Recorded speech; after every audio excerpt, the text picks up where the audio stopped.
napakahaba-habang passage na ating pag-aaralan sa umagang ito.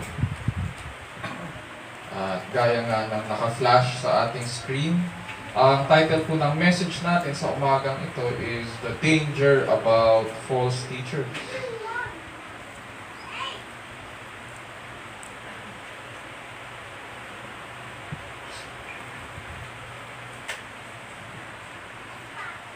Noong 19th century po, may nabuhay na isang preacher at siguro sa ilan sa mga Christian quotations na nakikita natin online, malamang we have come across his name. Ang binigay na title para sa kanya ng mga 20 to 21st century na mga Christians ay The Prince of Preachers. Ang pangalan po niya ay si Charles Spurgeon. And Baptist pastor po siya ng Metropolitan Tabernacle sa London. And he served in that church for 38 years. Nang mamatay po siya noong January 1892,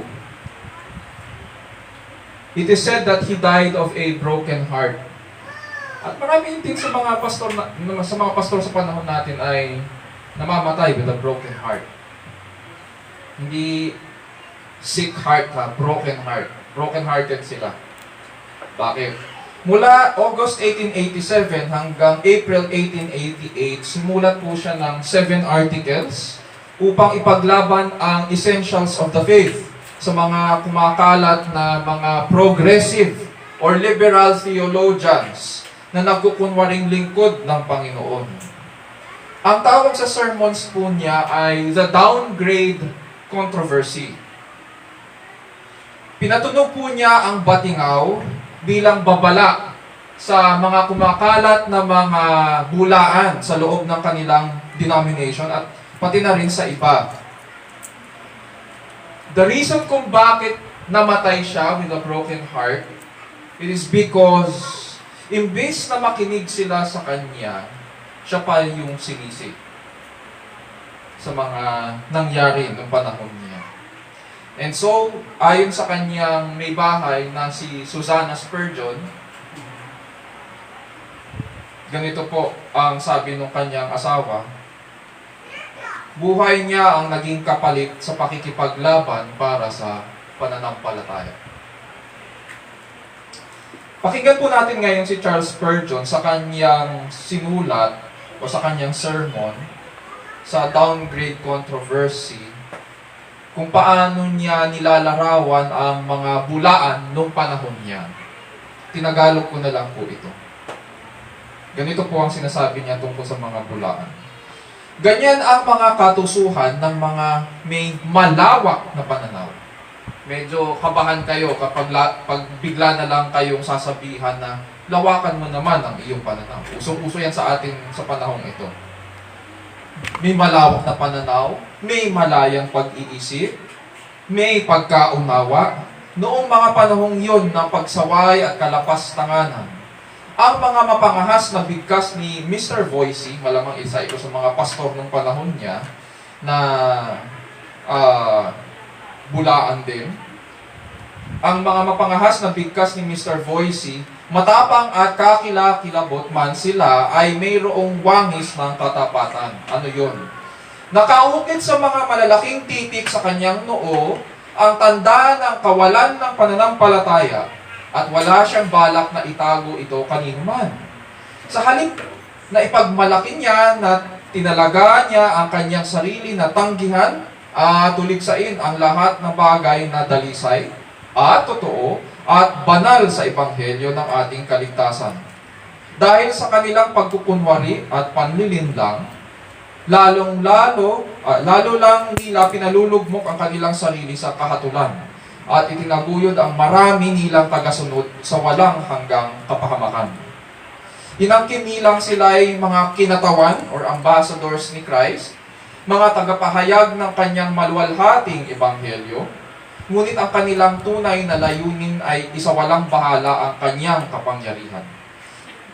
Layunin din nilang ibaba ang kanyang katangian ng pagiging Diyos, pigtasin at sirain ang maluwalhating kasuotan ng kaligtasan, at yurakan sa ilalim ng kanilang mga paa ang putong ng hari ng mga hari. VBM, it is a reality sa buhay ng church at sa bawat mananampalataya kay Kristo na manatili kay Kristo hanggang huli. Reality yun. Tinawag tayo doon. Dahil ang pangako po ng Diyos ay tinalaga niya tayo kay Kristo. Tinalaga niya tayo na ibigay sa kanyang anak sa kanyang pagbabalik. Ngunit kailangan po nating maunawaan na ang pananatili kay Kristo ay hindi parang pamamasyal sa luneta. Mayroong mga Kristiyano na ganun ang tingin sa pananatili, sa buhay na nananatili kay Kristo. Sa pananatili natin sa Kanya, ay parang namamasyal sa luneta o parang gumagala sa mega mall. Tulad ni Pastor Spurgeon, tinawag tayo na makipagbunuan at makipaglaban. Mga sundalo sa kawan ni Kristo. Ngunit kailangan din po nating maunawaan na ang pananatili sa Kanya ay hindi, rather, malaking bahagi ng pakikipaglaban ng Kristiyano ay ang pagsabi ng totoo. Bahagi po ng ating buhay, bahagi ng ating pakikipaglaban, ang pagsabi ng totoo. At hindi mo maaaring sabihin na nagsasabi ka ng totoo kapag hindi mo in-expose ang hindi totoo. Uulitin ko po. Tinawag tayong magsabi ng totoo. Bahagi yun ng ating pakikipaglaban. Ngunit hindi mo maaaring sabihin na nagsasabi ka ng totoo kung hindi mo i-expose ang hindi totoo. Sa panahon natin, kapag in-expose mo ang hindi totoo, ang tawag sa iyo ay chismoso o chismosa. Alamin po natin ang mga style ng mga tao sa panahong ito. Uulitin ko po, half-truths are still lies. White lies are still lies. There's no such thing as a half-truth. There is no such thing as a white lie. All of them are still lies. Sabi nga ni Jude sa pagsulat niya sa kanyang liham, at ganito ang kanyang layunin sa kanila. Beloved, while I was making every effort, sa Jude verse 3, while I was making every effort to write you about our common salvation, I felt the necessity to write to you, appealing that you contend earnestly for the faith, which was once for all handed down to the saints. So bago po niya ihayag ang totoong kulay ng mga bulaan at mga tumalikod sa Panginoong Kristo, nanawagan po muna siya sa mga kausap niya sa church. Yung mga tapat, kinausap niya. At sinabi niya sa kanila, we are called to contend earnestly for the faith. Ginamit niya magkasunod, contend at saka earnestly. Pag-aralan po natin na ang salitang ito ay parang katulad sa MMA or sa wrestling, Olympic wrestling. Hindi yun ganun kadali.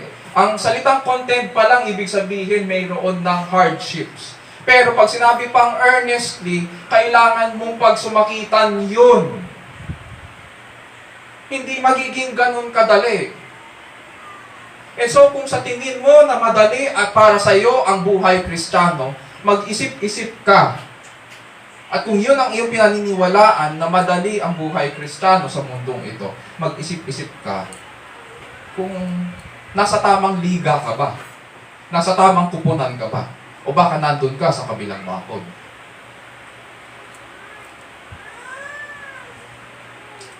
Sa umagang ito, panalangin ko po na magkaroon po tayo ng appreciation sa pagtawag ng Panginoon sa atin na manatili sa Kanya sa pamamagitan ng pakikipaglaban para sa pananampalataya. Naway pagkaloob ng Panginoon sa atin ang pangunawa para makilala natin ang mga bulaan at mapagkunwari. Nawa bigyan niya rin tayo ng lakas at paninindigan sa katotohanan. Habang patuloy niyang nilalagay sa ating mga puso ang mga panibagong naisin na maging tapat sa Kanya, habang nabubuhay po tayo sa harapan ng Diyos, sa ilalim ng kapangyarihan ng Diyos at para po sa kalwalhatian ng ating dakilang Diyos. Brief review lang po. Last week pinag-aralan po natin ang kapalaran ng mga bulaan at nagsitalikod sa Panginoon. At tinanong po natin, what is the consequence of apostasy? Ano yung kahihinatnan nila sa kanilang pagtalikod sa Panginoon? Verse 5, number 1, destruction will come upon those who profess falsely and rely on their own ability. Number 2, verse 6, condemnation awaits those who rebel against God. And number 3, sa verse 7, punishment of eternal fire upon those who corrupt God's good gifts.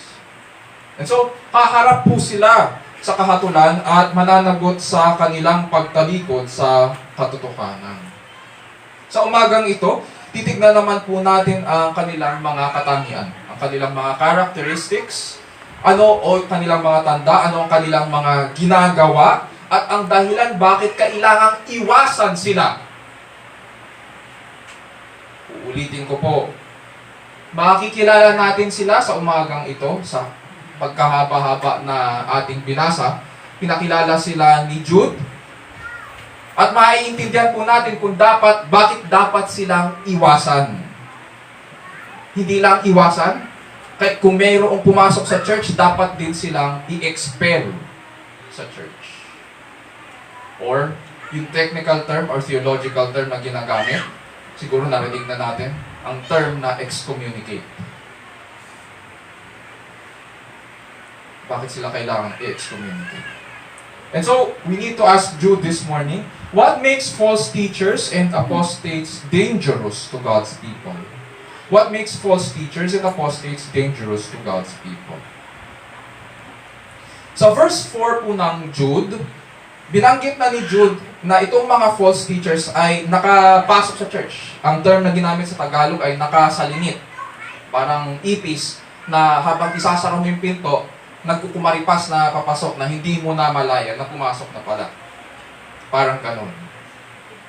Nakapasok sila sa church at ang turo nila ay ganito. Ginagamit po nila ang biyaya ng Diyos para magturo, para magpalaganap ng kahalayan sa loob ng community. Bagamat sinasabi nila na naniniwala sila sa kagandahang loob ng Diyos, hindi nila kinikilala talaga kung kanino ito nanggaling. Hindi nila kinikilala si Kristo. Wala silang pagtingin sa Kanya. At dahil nabigyan sila ng platform para magsalita, para mangaral, kumalat ngayon ang false teaching sa community, sa Christian community dito kay Jude. At, syempre, pag kumalat yan, may natatangay. May tumatalikod. At ang tawag sa mga natatangay ay mga apostate. Ano po ba ang apostate? Ang apostate po ay hindi ordinary unbeliever. Hindi siya ordinary unbeliever. Why? Tinatawag siyang apostate dahil na-expose po siya sa preaching of the gospel. Alam niya ang ebanghelyo. At ang iba sa mga apostate pa nga sa panahon natin ngayon ay aral. Nag-aral sa Bible school, nag-aral sa seminary, alam nila ang iba't ibang uri ng theology, pinag-aralan nila yon, and yet, ang pinaninindigan nila ay ang kamalian. Pinaninindigan nila ay ang kasamaan, ang kasalanan. Iba ang pinaniniwalaan nila.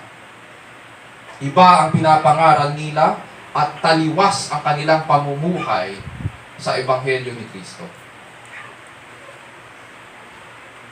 Meron namang ding mga apostate na nagsasabi na at some point nanalig daw sila, at narinig natin ito. Noon, Christian ako. Noon. Ngunit ngayon ay hindi na. At kung magbabasa po tayo ng mga Christian articles, ang tawag dito ngayon ng panahon natin sa mga dating nananalig at ngayon ay hindi na, ay sinasabi na they underwent a deconstruction process of the faith. Deconstruction ang tawag nila ngayon. Dahil pinag-isipan daw nila ang kanilang paniniwala at nabuksan daw ang kanilang mga mata sa hindi totoo sa Christianity. Ang nangyari, pinaniniwalaan lang nila ay yung hindi totoo. Pero kung susuriin ang kanilang pinagdaanan, iba po ang tinanggap nila. Hindi sila tunay na Kristiyano dahil tinanggihan nila si Kristo at ang kanyang magandang balita. And so, hindi totoo, nanalig sila dati. Dahil ngayon, sa verses 8 to 11, Jude now continues to tell his readers how they live, itong mga false teachers and apostates, at yung attitude nila. He exposes them para alam ngayon ng church kung paano sila tukuyin, para makilala sila. So ngayon, buksan po natin sa Jude 8 to 11 at basahin po natin itong passage. 8 to 11. Ganito po ang sinasabi. Yet in the same way, these men also by dreaming defile the flesh, and reject authority, and revile angelic majesties. But Michael the archangel, when he disputed with the devil and argued about the body of Moses, did not dare pronounce against him a railing judgment, but said, "The Lord rebuke you." But these men revile the things which they do not understand, and the things which they know by instinct, like unreasoning animals. By these things they are destroyed. Woe to them! For they have gone the way of Cain, and for pay they have rushed headlong into the error of Balaam, and perished in the rebellion of Korah. Dito sa verses 8 to 11, sinimulan ni Jude yung kanyang description or larawan sa kanila by telling them that they are dreamers. Isa sa mga pamamaraan ng mga false teachers at apostates para makapanlinlang sila sa loob ng church ay ang paggamit nila ng mga ganitong salita. Ginagamit nila yung mga pangitain at saka mga panaginip. At malamang naririnig natin sila sa panahon ngayon, lalo yung mga napapanood sa TV, papanood sa social media, sasabihin nila, God told me in a dream. Diba? God told me in a dream. I had a vision, and God said to me. Or kahit wala na yung pangitain, wala na rin yung vision, ang sasabihin nila, God said to me. Or may iba magsasabi, God whispered to me. Binulong daw sa kanya. Meron namang iba, hindi ganyan ang style. Ang sasabihin, I felt God prompt me.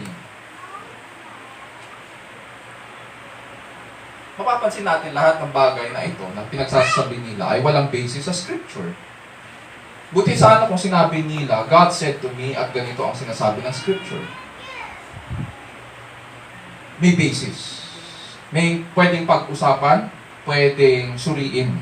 Pero para sa kanila, there is no point para pag-usapan ito dahil sila ang basis ng kung ano man itong sasabihin nila.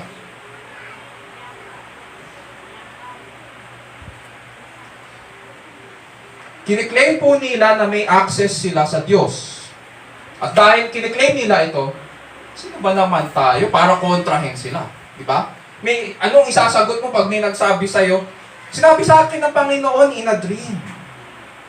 Parang natandaan ko merong biro noon sa mga youth namin. Kwento-kwento. Na may isang youth pastor na lumapit sa isang youth member. Lumapit itong youth pastor sa teenager na babae, actually young adult na yung babae. At sabi ng youth pastor, God told me in a dream na ikaw ang magiging asawa ko. O, paano na? Anong magiging sagot mo? Paano mo kukontrahin yun? Eh, pastor yun. Pastor mo yun. Nandun ka sa church nila. God told me in a dream. Sagot ng babae, oh, God told me in a dream also na hindi ikaw ang magiging asawa ko. Ang point nito is ginagamit nila ito para wala ka na masabi. Para mabusalan ka na. Hindi ka pwedeng mangatwiran sa kanila.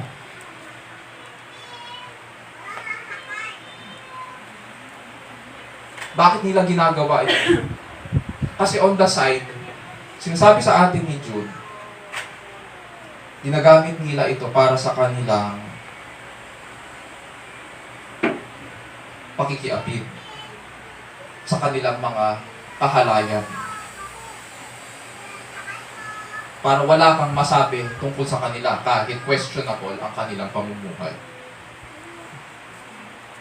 Ikikwento nila sa iyo ang vision nila, kahit hindi naman totoo na kinausap sila, kahit hindi naman totoo at walang basihan ang kanilang tinuturo sa kasulatan.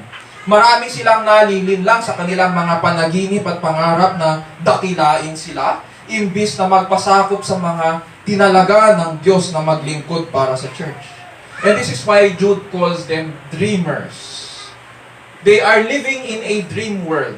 May tinalaga ang Diyos na maging na mga siwa sa kanyang iglesia at sila, papasok sila, nagkukumaripas. Tapos after a few years siguro, pag nakuha yung loob ng church, gusto nila sila yung authority doon. Aagawin nila ang authority sa loob ng church.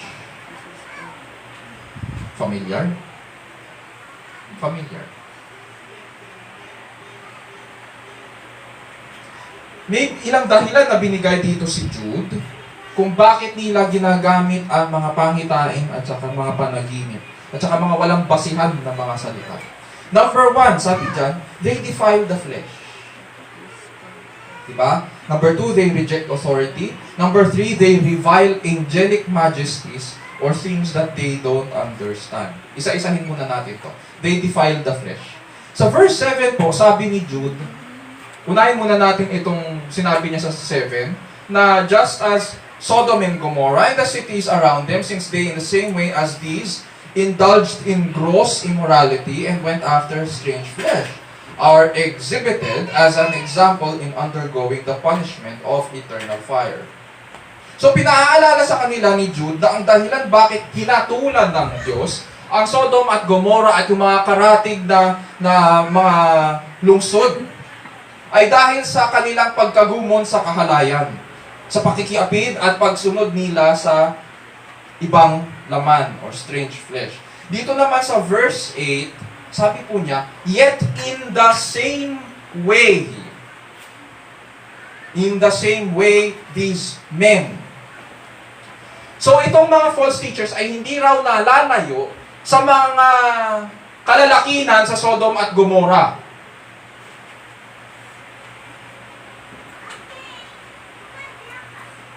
Sabi niya, in what manner hindi sila nalalayo? These men also by dreaming defile the flesh. Hindi sila nahihiya sa kanilang immoralidad. Hindi sila nahihiya sa kanilang pakikiapid. Hindi po sila nahihiya sa kanilang kahalayan. Dinidisplay nila at kinikwento pa nila na yung kanilang girlfriend na si Grace o si Mercy, o kung sino man yon, ay may iba, nakatali sa iba. Pero okay lang yun. This is a free country. Lawakan mo ang iyong isipan. Ganun ang pinapalaganap nila. Pinapangalandakan nila. At hindi sila nagsisisi. So, paano matuturuan ang church na magsisi sa kasalanan? They defile the flesh. Pangalawa, they reject authorities. Ang isa sa mga primary na tungkulin ng tapat na lingkod sa iglesia ay ituro sa mga kawan na may authority sa loob ng church. At ang authority sa loob ng church ay na kay Kristo. Siya ang authority. Siya ang boss natin. Si Kristo ang dapat na pinapangaralan. Siya ang dapat na ating sinusunod. Kaya nga diba, Matthew 28:19. Go therefore, make disciples of all nations, baptizing them in the name of the Father, and of the Son, and of the Holy Spirit, teaching them whatsoever I have commanded you. Teaching them whatsoever I have commanded you. Responsibilidad ng church na ituro iyon. So, si Kristo dapat ang ating sinusunod. Ngunit dahil gusto ng mga false teachers and apostates na sila po ang dinadakila, ayaw nila sa mga authority. Ayaw nila sa mga nangangasiwa sa loob ng church. Sabi ni Jude, ayaw nila. They reject authorities. And what does this mean? ang salitang authority dito, it's interesting dahil ang pagkakagamit sa original language ay nakaugat sa salitang Lord. And so we can say na ang dahilan kung bakit nangangarap sila na maging leader sa loob ng church ay upang sila ang maging Lord of the church. May Lord na ang church.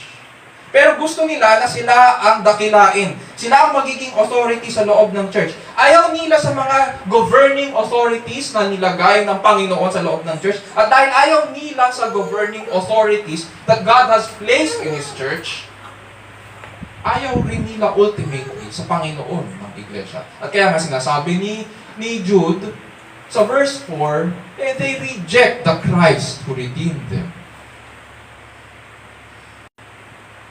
Ultimately, tinatanggihan nila ang kanyang authority. Kaya tama ang pagsasalin ng magandang balita Biblia. Sabi doon, hinahamak nila ang kapangyarihan ng Diyos. Ayaw nila. Number 3, they revile angelic majesties or things they don't understand. In the church, po mga kapatid, we love, we respect, and care for our leaders. And especially yung mga elders na tinalaga ng Panginoon na magpahayag ng salita ng Diyos at nangangaral sa atin. Ngunit itong mga false teachers and apostates, they not only resent Christ's authority, they also revile majesties. Sa original language, ang salitang majesty na ito ay ang literal translation sa kanya ay glory sa plural. Or pag sa English, glories. Ibig sabihin, nilalait nila ang mga celestial beings or heavenly beings. Nilalait nila. Ganito po ang paliwanag ni Jude, verses 9 and 10. But Michael, the archangel, when he disputed with the devil and argued about the body of Moses, did not dare pronounce against him a railing judgment, but said, "The Lord rebuke you." But these men, sabi niya, revile the things which they don't understand, and the things which they know by instinct, like unreasoning animals, by these things they are destroyed. So dito, ginamit ni Jude ang account ni Archangel Michael at ng kaaway sa verse 9.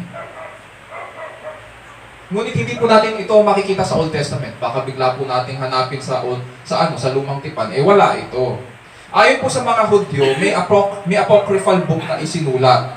At hindi kilala kung sino sumulat nito, ngunit naging bahagi po ito ng kanilang kultura. Ang title ng aklat po ay The Testament of Moses, or The Assumption of Moses. And scholars say, ito malamang ang pinagkukunan ngayon ni Jude ng kanyang account. But to be clear, hindi tinuturing ni Jude na divine truth ito or divinely inspired. Hindi niya tinuturing na kinasihan ito ng Diyos. Parang ang sinasabi niya, sa kultura natin, alam natin ito. Naririnig natin ito sa ating kultura. Tradition na sinasabi sa atin ng mga rabbi na ganito, daw. Na si Archangel Michael, nung nakikipagtalo kay Satanas ukol sa katawan ni Moises o sa bangkay ni Moises, hindi man lang nagsabi ng masama o sumambit ng kahit anong pagmumura si Archangel Michael. Bagkus, anong ginawa ni Michael? Sinangguni niya yun sa Panginoon, yung sitwasyon. Wala siyang sinabing masama kay Satanas. Ang sabi lang niya, "The Lord rebuke you."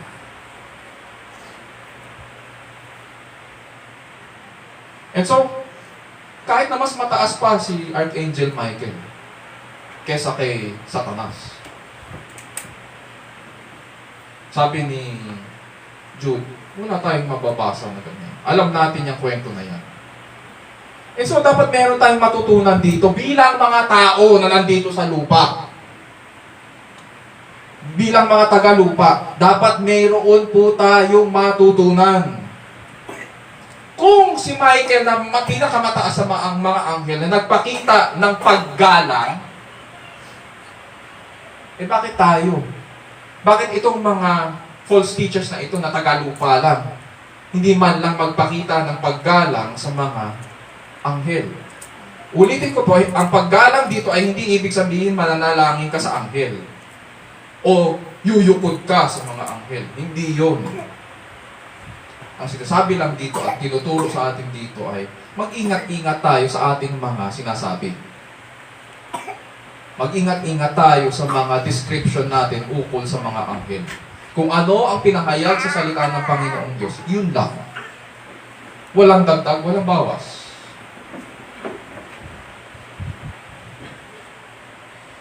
So, natutunan ba ito ng mga false teachers? Hindi. Imbis na gamitin ang kanilang isipan na kaloob ng Panginoon sa kanila upang maunawaan ang mga bagay-bagay, mas pinipili nilang lait-laitin ang mga hindi nila nauunawaan. Ano raw ang mga bagay na hindi nila naiintindihan? Sabi dyan ni Jude, ang alam lang nila ay ang mga panlilinlang sa kapwa, pakikiapid at iba't ibang uri ng kahalayan. Ito yung mga tinutukoy niya na para silang mga hayop. Instinct lang ang kanilang pinaiiral. Imbis na pangunawa, ang pinaiiral ay instinct. Parang mga hayop. Sa original language, ang salitang ginamit ay physical, natural. Yun yung natural nila. At dahil dito, tinutulad sila ni Jude sa mga hayop. At ang paggamit o paggawa nila sa mga bagay na ito, ang siyang kanilang ikapapahamak. Naririnig ko may mga kwento-kwento tungkol sa mga buhay natin, may mga pinagdaanan. Klaro po ang scripture na ikapapahamak nila ang kanilang mga pinagkagawa dito sa lupa. Verse 11. Pagkatapos po niyang ibigay ang kanilang mga gawain, Jude now proceeds to give us a picture of their attitude naman. Gamit ang tatlong halimbawa mula sa Old Testament. Ito yung attitude nila. Woe to them, verse 11, sabi niya. For they have gone the way of Cain, and for pay they have rushed headlong into the error of Balaam, and perished in the rebellion of Korah. So sinasabi ni Jude na sumunod daw sila sa halimbawa ni Cain. Pinag-aralan po natin ang Genesis, di ba? Sa Genesis 4, napag-aralan natin na hindi nagbigay ng nararapat na handog si Cain. At imbis na tanggapin ang hatol ng Diyos at magpakababa sa harapan ng Diyos, mas pinairan niya ang kanyang galit laban sa Diyos. Ngunit dahil hindi siya maaaring magalit sa Diyos, ang ginawa niya, ibinunti niya ang kanyang galit. Kanino? Ayan, nagalit na siya. Imbis na dahil hindi naman niya kayang ibunton ang kanyang galit sa Diyos, ipinunton niya ang kanyang galit doon sa taong pinapaboran ng Diyos. Sino yun? Si Abel. Yung kanyang galit ay namunga. Ang naging bunga. Pinaslang niya ang kanyang kapatid. Kamatayan. And therefore, makikita natin, may pagsisisi pa kay Cain. Wala. Ito ang landas ni Cain. Ito yung sinasabi, woe unto them, for they have gone to the way of Cain. Walang pagtingin si Cain sa Diyos. Hindi man lang humingi ng tawad. Hindi man lang nagsisi sa kanyang kasalanan. Hindi man lang lumapit sa Diyos. Hindi lang yun. Pangalawa, tulad rin daw nila si Balaam. Sinugba nila ang kamalian dahil lamang sa salapi. Makikita ito sa Numbers 22 to 25 at saka Numbers 31. Kilala po natin si Prophet Balaam dahil sa ating mga Sunday School na stories. Siya yung propeta na nakasakay sa donkey at ayaw siya sundin ng donkey. Malaman-laman niya later on na yung donkey pala ay nagsasalita, di ba? At yung kaya pala nagsasalita ay dahil merong anghel. Paubot lang.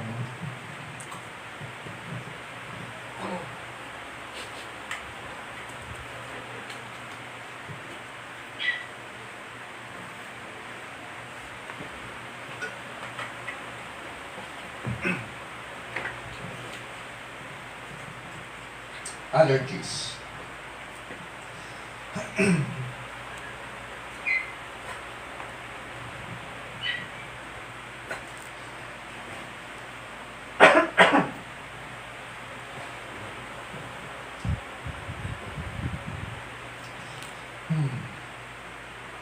Si Balaam po ay isang Gentile prophet. At inarkila po siya ni Haring Balak ng Moab para sumpain ang mga Israelita. 3 beses siyang hiniling ng hari na sumpain ang Israel. At syempre, may kapalit yun. May gantimpala yun sa hari kapag ginawa niya. 3 beses rin siyang binigo ni Balaam. Kaya umuwi si Balaam nang walang gantimpala mula kay Balak. Ngunit later in the story, mababasa po natin sa Numbers 31 na ang dahilan kung bakit nalulong sa kahalayan at pakikiapid ang Israel sa Peor ay dahil pala sa payo ni Balaam. Eventually, binenta niya ang kanyang kaloob na magpahayag kapalit ng salapi. Natuloy rin pala yung transaction nila ni Haring Balak.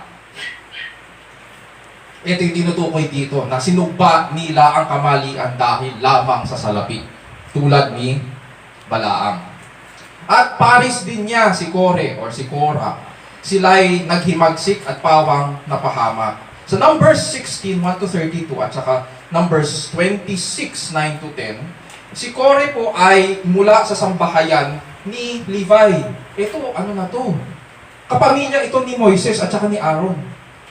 Ngunit naghimagsik siya kasama ang 250 leaders. Ang leader, may leader na ang bawat tribe ng Israel. Ngunit dito sa paghihimagsik na ito, itong mutiny na ito, ang leader nila ay si Korah, na nagmula pa sa sambahayan rin ni Moises. Iisang sambahayan sila kay Levi. At anong ginawa nila? Nag-alsa sila laban kay Moises at Aaron.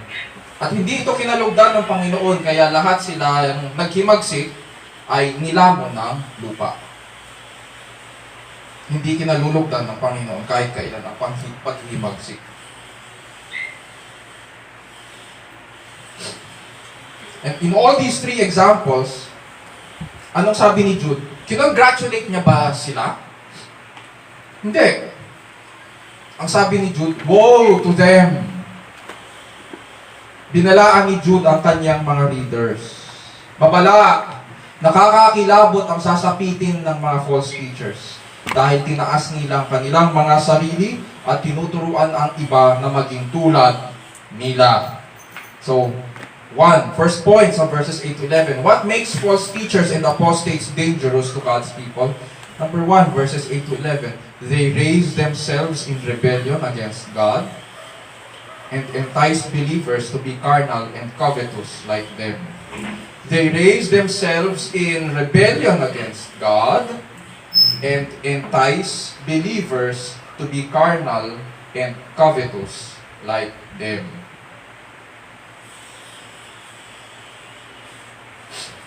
Lahat ng ito, si Cain, si Balaam, si Korah, lahat ito ay mapag-imbot.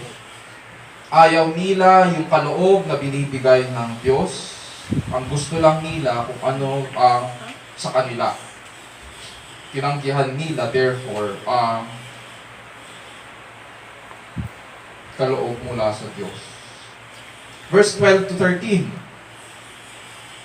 These are the men who are hidden reefs in your love feasts when they feast with you without fear, caring for themselves, clouds without water carried along by winds, autumn trees without fruit, doubly dead, uprooted. Nung nabasa ko ito, nakita ko yung salitang double dead or doubly dead, uprooted. Wild waves of the sea casting up their own shame like foam. Wandering stars for whom the black darkness has been reserved forever. Dito sa verses 12-13, nagbigay si Jude ng 5 halimbawa mula sa kalikasan naman para mas lalo pang makilala ang mga bulaan at tumalikod sa pananampalataya. Number 1. Sinabi ni Jude na they are like hidden reefs. Ano ang reef sa Tagalog? Bahura.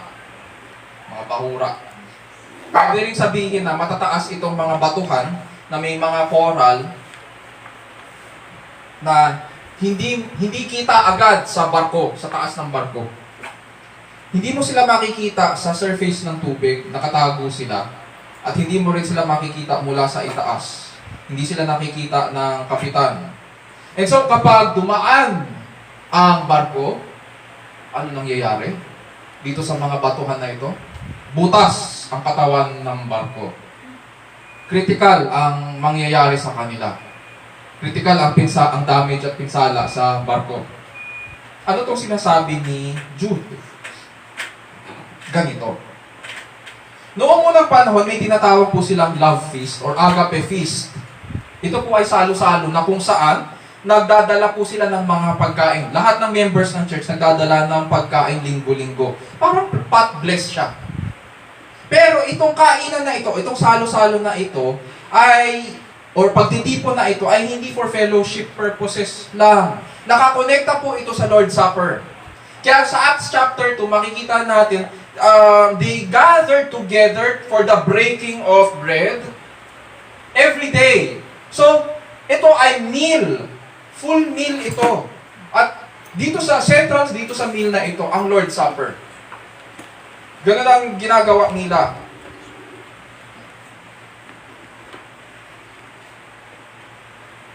At ito yung naging problema rin sa 1 Corinthians 11. Kaya nga, di ba, maririnig niyo yung dating yung mga paliwanag ukol sa Lord's Supper noong panahon nila. Naglalasingan sila. Inuubusan nila ng pagkain yung ibang mga mahihirap na mga church members. Bakit nangyayari yun? Kasi hindi naman yung Lord's Supper lang na ginagawa natin dito. It is a meal. It is a love feast. And so, ang nangyayari, yung iba, inaabuso yun. Imbis na kumain ng konti at maglaan ng pagkain para sa iba, ang ginagawa, lamon ang nangyayari. And so, nawawalan ng kaayusan. Yun yung inayos doon ni Pablo sa 1 Corinthians 11. At common ito sa mga churches nung panahong ito. Ang problema, pag pinasok ka ng mga bulaan, palibhasa kasi siguro may nag-invite, or sasabihin pwede po bang makikain? Ang mga Kristiyano mababait. Sige, tara punta ka doon sa sa service namin sa Sunday. May kainan kami. Sige. Kung natutulungan din nila yung mga Kristiyanong mga mahihirap at wala. Kung in other words, this was an opportunity to serve one another.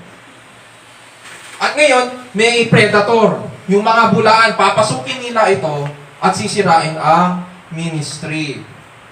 Ang gagawin nila, sabi ni Jude dyan, ano daw ang ginagawa? These are the men who are hidden reefs in your love feast when they feast with you without fear. Wala silang takot. Bakit? Pumapasok sila dyan, ang iniisip lang nila ay ang kanilang mga sarili. And so, anong ginagawa nila? Sinisira nila. Ang mga Christians, alam natin kung bakit tayo nagkakaisa, kung bakit tayo nagtitipon. We come together in the presence of Christ, we share our lives to others, at ito yung kagandahan ng theology ng pagsasama natin. Ngunit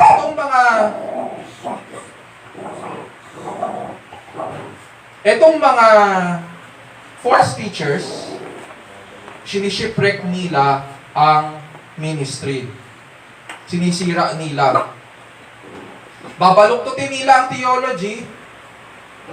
Sisirain nila yung mga pagsasama para umugma ang mga bagay sa kanila. Bakit? Sabi sa verse, wala silang inaalala kundi ang kanilang mga sarili. Wala silang pakialam kung tuluyan kang matisod. Wala silang pakialam kung masisira ang gawain. Basta mabusog sila at masunod ang kanilang kagustuhan.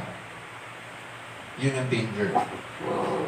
Number 2, they are clouds without water. Ano ibig sabihin na itong clouds without water?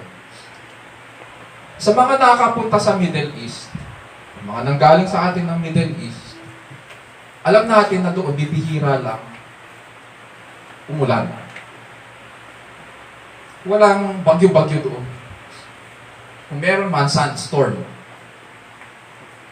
At minsan, may dumadaan na ulap. Malaking ulap. Mapapadaan yan, dala ng hangin. At yung iba sa kanila, magiging masaya na kasi isip nila, may dala itong tubig, may dalang ulan. Eh yun pala, ang dala ay init. Mas lalong nagiging humid ang panahon. Ano ang punto dito ni Jude? Itong mga bulaan na tumalikod ay puro panlabas lang. All show no substance. Magaling sila magsalita, maglatag at magpaliwanag, pero hindi pa rin mapapawi ang humidity o init. Actually, mas lalo pa nga lumalala ang sitwasyon. They will only leave you disappointed and worse, feeling weaker than before. Diba? Pag lalong umiinit nga ang panahon, pag mataas ang humidity, nanghihina ka eh. So, they only disappoint you. Number 3, they are autumn trees without fruit, doubly dead and uprooted. Double dead sila. Sa scriptures, ang encouragement para lumago at mamunga ay kailangang pirmi kang nakatanim at nakaugat sa salita ng Diyos. John 15:5. Ano sinasabi? Oh, ano pa? He bears much fruit. Okay, very good. He who abides in me, and I in him, he bears much fruit. Kailangan nakaugat ka. Kailangan nandun ka kay Kristo. Ngunit sa awit 52, mababasa po natin ang ukol sa punong kahoy na binunot. Ano ibig sabihin kapag binunot ang punong kahoy? Sa Psalm 52 verse 5, ganito po ang sinasabi, "But God will break you down forever. He will snatch you up and tear you away from your tent and uproot you from the land of the living." Salah. Bakit daw sila bubunutin pati ugat? Sapagkat sila'y hindi namumunga. At sinabi dito, kahit kapanahunan na, hindi pa rin namumunga. Ang description sa punong ito ay, paano pagkakasabi? Autumn trees without fruit. Ano ang autumn sa Tagalog? Taglagas. Kailan namumunga ang mga bulaklak at puno? Tagsibol. Oh, recount natin yung 4 seasons. Alam ko wala namang 4 seasons sa Pilipinas, pero meron kasi sa Israel eh. Tagsibol, summer muna. O tag-init, tapos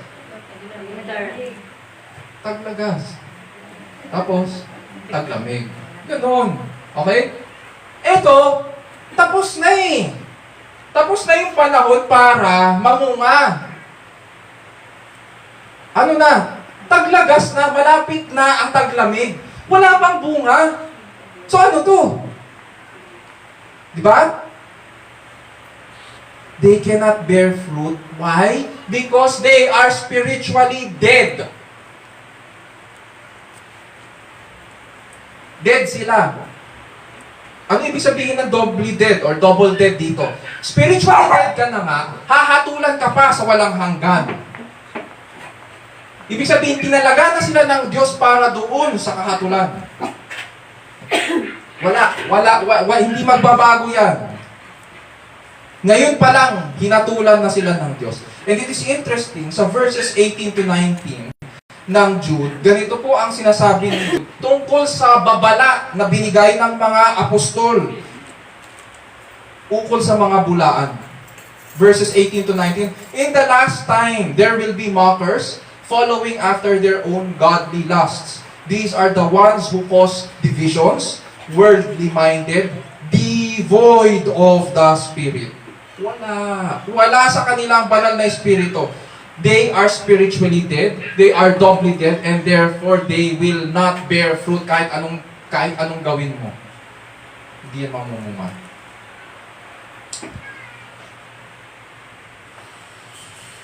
Kaya nga, di ba nasabi ko sa inyo a few weeks ago, wala akong awa para sa mga bulaan. Hindi dapat sila minamahal. Hindi sila magsisisi sa kanilang mga kasalanan. Hatol sa kanila ng Diyos ang nangyayari sa kanila. 4. They are wild waves of the sea. Ang description sa kanila ay wild waves of the sea casting up their own shame like foam. Siguro yung mga nakapag-Boracay sa atin or nakapag-La Union o Batangas, pero more often than not, I think pwede na ang La Union at saka yung mga nakapag-beach sa atin. Mapapansin natin kapag malakas ang agos, makikita natin na mula sa dagat na papadpad yung mga iba't ibang debris galing sa dagat, diba? At kasama dun ang mga foam mula sa dagat, diba? Makikita natin sa coastline yung mga bula galing sa dagat. At alam natin kapag bumula ang dagat, may problema. Hindi dapat bumubula yun. Baka isipin natin merong naliligo doon sa tabi.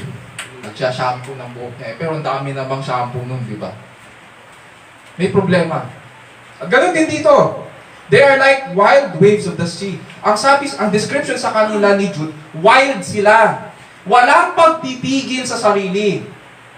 Wala. At marami sa social media ganyan, wild. Kung gaano sila ka-wild sa social media, ay ganun din sila pagkasama ang mga kaibigan nila. Walang pagpipigil. Nagkakalat sila at pinagyayabang pa ang kanilang immoralidad. At dahil sa kanilang pamumuhay, they are defiling. Dala-dala nila ang iba't ibang karumihan, katulad rin sa dagat. Malaki ang problema. 5. They are wandering stars. Para po sa mga stargazers noong unang panahon, may dalawang klase ng between. May fixed stars at mayroong mga stars na dumadaan sa night sky. Ang tinutukoy na wandering stars dito ay yung sa panahon natin, malamang ang tawag natin ay mga bulalakaw. Yung mga fixed stars, kaya sila tinawag na fixed dahil sila ang nagiging basis para sa mga constellation. Etong mga wandering stars ay sinasabi nila dito, wala daw itong fixed na position. And so, makikita lang natin sila nadadaan, nandyan. At bukas, wala na sila. Iba na. Hindi katulad ng mga fixed stars na may position. Bukas, makikita mo, nandyan sila ulit. At sa makalawa, nandyan pa rin sila. Etong mga wandering stars, wala. Dadaan lang yan. Although alam natin ngayon na mga bulalakaw ito. Pero ang punto dito ni Jude ay ito. Katulad nila ang mga wandering stars, ligaw na ligaw. Walang pag-asa na makapanumbalik. Walang pag-asa na mabubuksan ang kanilang mga mata sa katotohanan. And therefore, nakalaan sila sa pinakakadilim-diliman magpakailanman. Maganda yung Tagalog ng term na ito sapagkat itong salitang in the black darkness sa Tagalog sinabi, pusikit na kadiliman. Nakakita na ba kayo ng kadiliman na tagos to the bones? Hindi pa. Alam lang natin yung madilim na madilim. Pero yung kadiliman na mararamdaman mo hanggang sa kaluluwa mo, hindi pa natin nararamdaman yun. Larawan po yun ng kapahamakan. Sa Bible, may tinatawag na ganung kadiliman na ramdam mo hanggang kaluluwa. At nakakatakot po yun.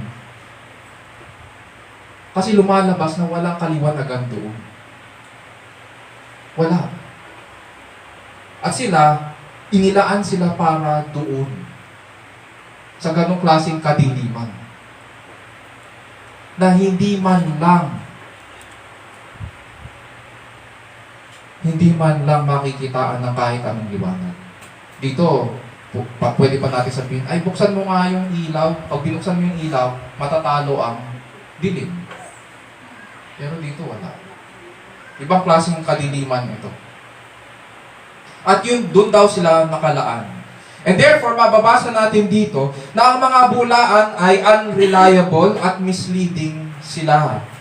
And so what makes these false teachers and apostates dangerous to God's people is that number 2, so verses 12 to 13 and 17 to 19, they are spiritually dead men who claim to teach the Bible but mislead believers.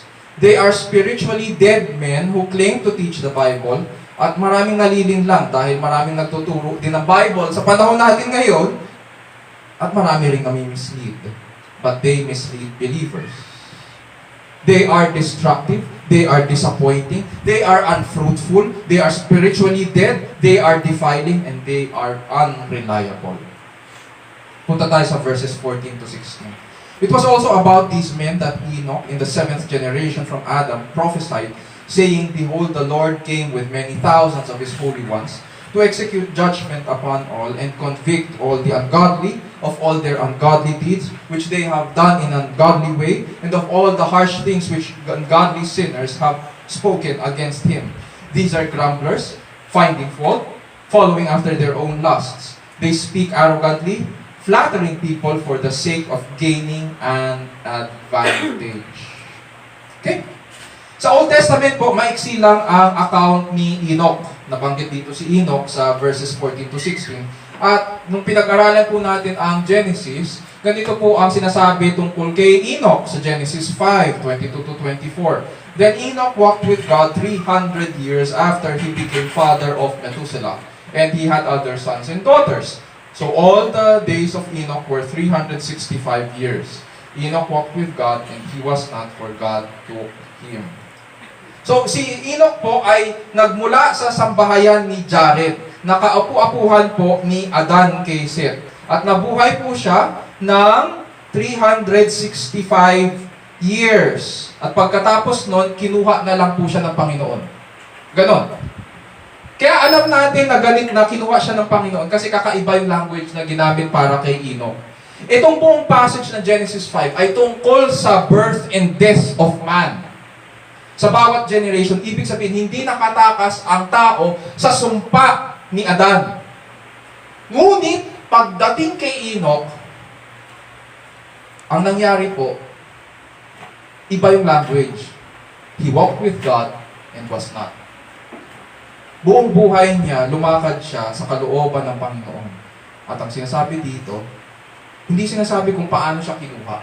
Pero alam na lang natin na kinuha siya, and therefore, hindi siya namatay. Pinakikilala rin dito ni Jude na si Enoch po ay 7th generation from Adam. At malamang ang dahilan kung bakit pinakikilala niya na ganito si Enoch ay dahil meron ding Enoch mula kay Cain. At hindi yun ang pinatutukuyan ni Jude dito. And so itong aklat na ito na tinutukoy ni Jude, itong apocryphal book ni Enoch, bagamat hindi ito considered na divine truth or hindi ito part ng canon of Scripture, he is referring to this prophecy as a common source ng kanilang familiarity. Parang ang sinasabi niya katulad rin sa testament ni Moses. Alam naman natin sa ating kultura. Meron tayong ganitong account. May ganito tayong kwento. Ano yung kwento daw na yun? Verses 14 to 15. Behold, the Lord came with many thousands of his holy ones to execute judgment upon all, and to convict all the ungodly of all their ungodly deeds, which they have done in an ungodly way, and all the harsh things which ungodly sinners have spoken against him.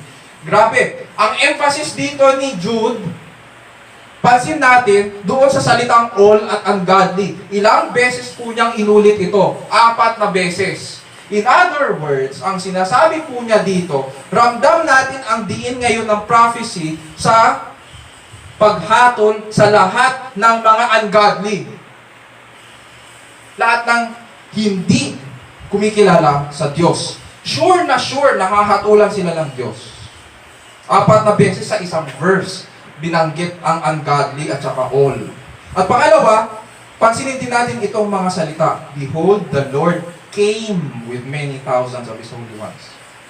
Kung ito ay hula, bakit past tense? Hindi ba dapat paghula, hindi pa nangyayari?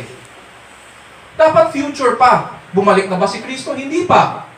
Pero hindi future tense ang ginamit, kundi past tense. Ano ang punto dito ng writers? Ang punto nila ay ganito.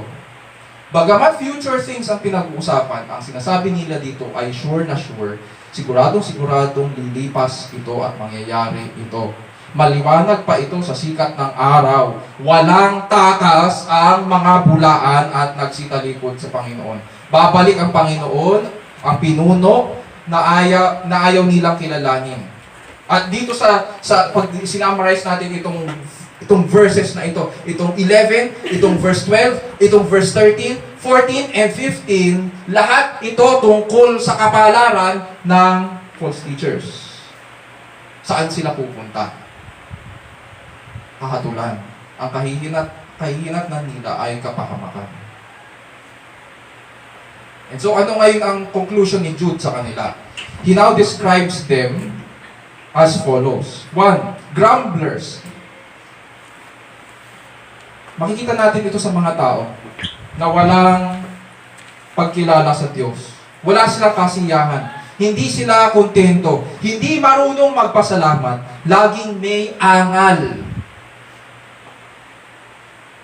Pangalawa, fault finders. Laging naghahanap ng butas, mapamintas. Ang kapwa nila ang laging may kulang at pagkukulang. Di ba? Ikaw, pag kinausap mo sila, parang feeling mo laging ikaw na lang ang mali. At sila ang laging tama. And so, critical sila sapagkat gusto nila na lagi silang tama. Hindi ka pwedeng umangal. Pangatlo, they follow after their own lusts. Sa makatuwid, karnal sila, makamundo. Sa salita at gawa, mukha silang Kristiyano. Ngunit ang sinusunod nila ay ang mahalay nilang kita. At sila ay arrogant. They speak arrogantly. Pinagyayabang nila ang kanilang natutunan o kanilang kaalaman, kung ano nalalaman nila. Parang noong panahon ni Apostle John, noong late 1st century, papunta sa 2nd century, may tinatawag na false teaching din. Yung narinig nyo na yon, yung term na yon, yung Gnosticism. At ang pinagyayabang ng mga Gnostics ay ang kanilang natutunang kakaibang knowledge. Sila lang daw ang spiritual elite, sila lang nakakaalam nun. At dahil sila ang nakakaalam, dinidivide nila ngayon ang church. Ganyan ang kanilang kahambugan. 1, 2, 3, 4, 5. Flattering people for the sake of gaining an advantage. Noong panahon nila, kahit sa panahon din natin ngayon, may mga subordinates at mga politicians na gumagamit ng flattery para ma-secure ang kanilang mga posisyon at makakuha ng pabor sa iba't ibang tao na nakatataas. In other words, itong mga bulaang ito ay mapagsamantala. Pinagkakakitaan nila ang lahat ng bagay. Kahit ang pagpapahayag ng salita ng Diyos ay pinagkakakitaan nila. Para sa kanila, ministry is not about serving others. Yun nga ang root word ng ministry. Ang nakaugat ito sa paglilingkod sa iba. Pero para sa kanila, ang ministry ay hindi tungkol sa ibang tao. Hindi ito tungkol sa pag-serve ng gospel sa ibang tao. Ang my ministry para sa kanila ay tungkol sa me, myself, and I. At anong mapapala ko yan? Para sa kanila, yun ang ministry. Mahilig sila sa salapi. Sa panahon natin, ano tawag natin doon? Mukhang pera. Pangatlo, what makes false teachers and apostates dangerous for God's people? 14 to 16, they divide the church for their own advantage. They divide the church for their own advantage. So, dito sa tatlong characteristics na ito, number 1, verses 8 to 11, they raise themselves in rebellion against God and entice believers to be carnal and covetous like them. Pangalawa, verses 12 to 13 at 17 to 19, they are spiritually dead. They are spiritually dead men who claim to teach the Bible but mislead believers. At pangatlo, verses 14 to 16, kaya nasisira ang ministry. They divide the church for their own advantage. At expert na expert sila sa pagkukunwari. para may makuha sila o makalamang sila sa iba. But God's word is clear. God's judgment will surely fall upon them. My brothers and sisters in Christ, we did not know Christ this way. Kung kiniklaim nila na sila ay kay Kristo, hindi natin nakilala si Kristo ng ganito. Hindi niya tayo pinagsamantalahan o inalipusta para siya ang dakilain. Rather, pinaglingkuran niya tayo. Nilinis niya ang ating mga maruruming paa. Binigay niya para sa atin ang kanyang sarili, para tayo ang tumanggap ng lahat ng kayamanan ng kalwalhatian ng kanyang biyaya. Yung pagpapawalang sala, ang kapatawaran sa kasalanan, ang pakikipag-isa sa Ama, ang pagsasama, at pagiging kabilang sa kanyang kaharian. Nagpakababa po si Kristo upang tayo ang ilapit sa Ama at tayo ang pagpalain ng Ama. And therefore, dapat lamang natin siyang pasalamatan. At dapat siya lamang ang ating kilalanin at dakilain. Bilang katawan ni Kristo, patuloy nating turuan ang bawat isa. Tandaan ang kanyang mga salita at maging tapat sa pagsunod sa kanyang salita. Ipanalangin rin po natin ang bawat isa na maging handa na ipaglaban ang pananampalataya at huwag magpapadala sa mga bulaan at nagsitalikod. Mga kapatid, alam na po natin ang dahilan bakit dapat silang iwasan at dapat silang i-expel sa church. Ganyan ang kanilang mga attitude, ganyan ang kanilang mga gawain. These are the dangers of false teachers and apostates.